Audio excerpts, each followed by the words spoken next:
অন্তর্বর্তীকালীন সরকার এমন এক অবস্থায় দেশের দায়িত্বভার গ্রহণ করেছিল যখন প্রতিটি গণতান্ত্রিক প্রতিষ্ঠান, অফিস, আদালত বিধ্বস্ত অবস্থায় ছিল।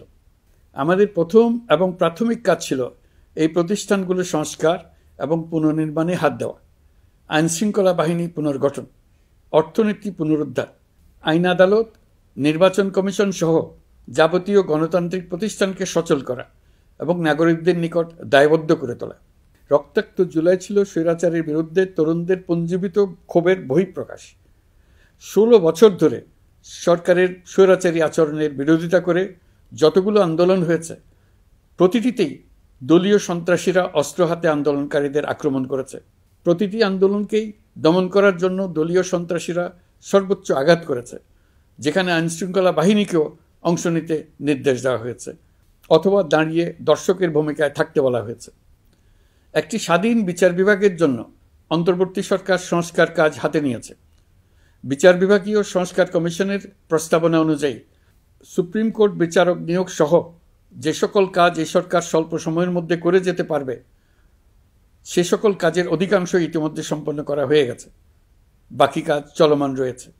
স্বৈরাচার আমলে দলীয় বাহিনীতে পরিণত হওয়া ভঙ্গুর আইনশৃঙ্খলা বাহিনীকে নতুন করে গড়ে তোলার জন্য আমরা সর্বোচ্চ ব্যবস্থা নিয়েছি।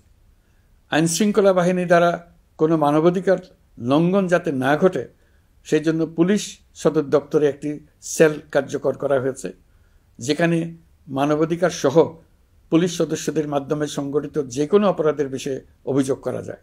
এই সমস্ত সেল অন্যান্য আইন প্রয়োগকারী সংস্থার প্রধান কার্যালয়ও স্থাপন করা হচ্ছে।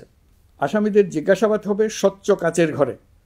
হাজতখানায় বন্দীদের মানবিক সেবা নিশ্চিত করা হবে। অভিযান পরিচালনার সময় পুলিশ যেন জিপিএস ট্র্যাকিং সিস্টেম ডিভাইস সহ বডি ক্যামেরা পরিধান করেন, তা নিশ্চিত করা হবে। পুলিশ যেন আর কখনোই কোনো আন্দোলন দমনে প্রাণঘাতী অস্ত্র ব্যবহার করতে না পারে, সেই ব্যবস্থা নেওয়া হয়েছে। বেআইনি সমাবেশে বল প্রয়োগের ক্ষেত্রে জাতিসংঘের স্বীকৃত 5টি ধাপ অনুযায়ী পুলিশ সদস্যদের প্রশিক্ষণ দেওয়া হচ্ছে। সব মিলিয়ে স্বরাষ্ট্র মন্ত্রণালয়ের পুলিশ সংস্কার কমিশনের প্রস্তাব অনুযায়ী 16টি সংস্কার কাজ সম্পন্ন হয়েছে। আরও 43টি সংস্কার কাজ সমাপ্ত হওয়ার পথে। দেওয়ানি আইন, নারী ও শিশু নির্যাতন দমন আইন সহ বিভিন্ন আইনগত সংস্কার সম্পন্ন হয়েছে। সম্প্রতি সরকার ফৌজদারি কার্যবিধি সংশোধন অধ্যাদেশ 2025 অনুমোদন করেছে।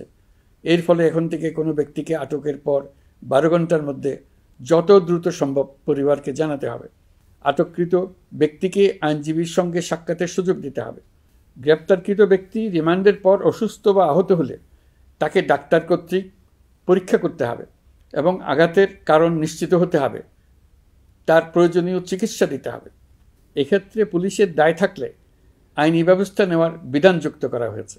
এই আইনের ফলে গ্রেফতার ও আটক নিয়ে মানুষের হয়রানি অনেক কমে আসবে। পুলিশের জবাবদিহিতা বাড়বে এবং বিচারের কাজ দ্রুততর হবে। পুলিশ সংস্কার কমিশনের সুপারিশ ছিল, কোনো ব্যক্তি থানায় জিডি করতে গেলে অবশ্যই তা গ্রহণ করতে হবে। জিডি গ্রহণ করা ছাড়া থানা থেকে কোনো ব্যক্তিকে ফিরিয়ে দেওয়া যাবে না। এই সুপারিশের ভিত্তিতে সরকার সিদ্ধান্ত নিয়েছে দেশের সব থানায় অনলাইনে জিডি করা যাবে। এখন থানায় জিডি না নেওয়ার আর কোনো অভিযোগ থাকবে না। গণতান্ত্রিক চর্চার অন্যতম প্রধান শর্ত গণমাধ্যমের স্বাধীনতা।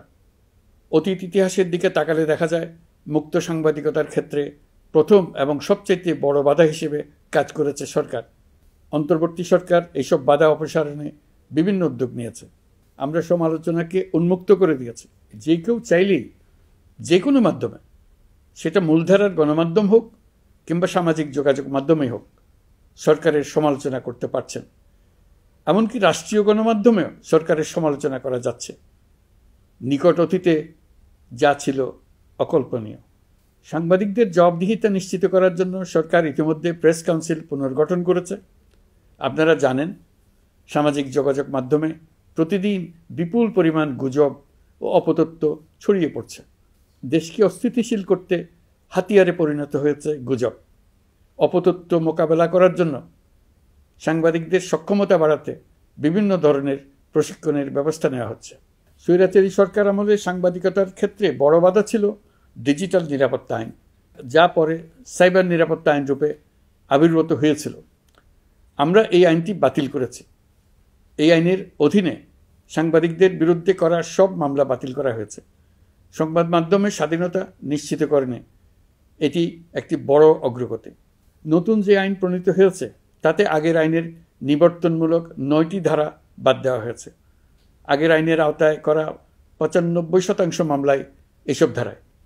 আমরা বিশ্বাস করি নতুন আইন প্রণয়নের পর সাংবাদিকদের আইনি হয়রানি বন্ধ হবে।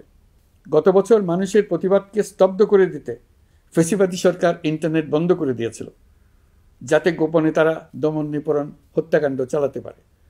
অন্তর্বর্তী সরকার সাইবার সুরক্ষা আইন সংশোধন করে নতুন অধ্যাদেশে প্রথমবারের মতো ইন্টারনেটকে মৌলিক অধিকার হিসেবে অন্তর্ভুক্ত করেছে। সম্প্রতি আন্তর্জাতিক bandwidth real time internet traffic পরিবহনে 4 টেরাবাইট সেকেন্ডের মাইলফলক অতিক্রম করেছে বাংলাদেশ সাবমেরিন কেবলস পিএলসি। বাংলাদেশে ইন্টারনেট সেবার মান ভালো করতে সরকারের পক্ষ থেকে সর্বোচ্চ উদ্যোগ নেওয়া হয়েছে।